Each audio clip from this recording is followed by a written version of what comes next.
नवरात्रि का मतलब क्या होता है?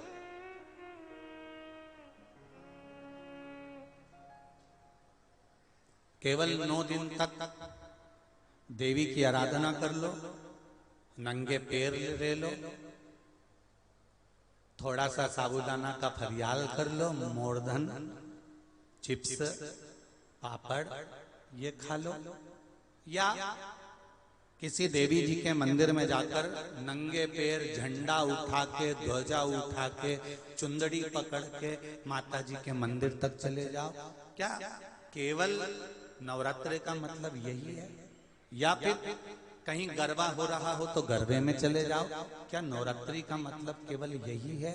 या घर में जोत लगा लो, नवरात्रि का मतलब यही है?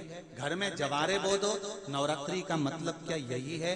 घट स्थापना कर दो, क्या नवरात्रि का मतलब केवल यही है? अगर नवरात्रि का मतलब जानना है तो आपके मन में एक विचार आना चाहिए कि ये नवरात्रि केवल घट स्थापना के लिए नहीं होती है, ये नवरात्रि हमारे भीतर एक नारी के सम्मान के लिए प्रकट होती है कि नारी का सम्मान कैसे होना चाहिए।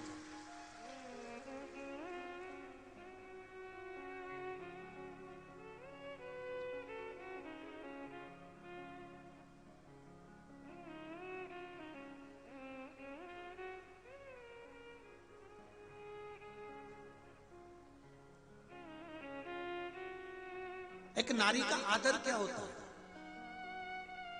एक नारी का सम्मान क्या होता है? एक नारी के विचार, उसकी सोच, उसकी दृष्टि क्या होती है?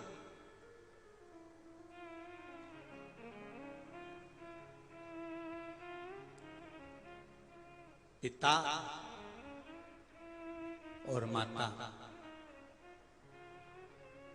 युग के निर्माता हैं ये चार। उसमें माता, पिता, गुरु और राजा।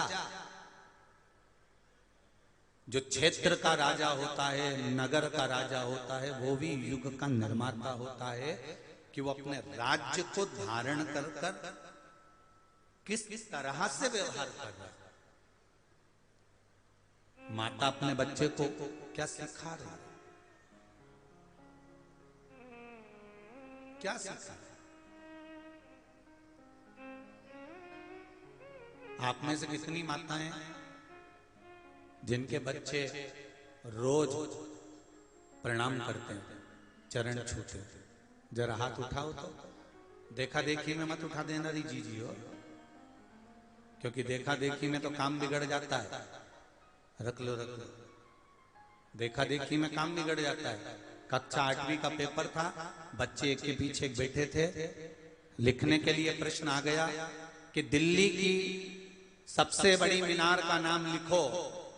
आगे वाले ने लिख दिया दिल्ली में कुतुब मीनार है। उसके पीछे जो बैठा था उसने आगे वाले की कॉपी में से नकल कर कर लिख दिया दिल्ली में कुतिया बीमार है।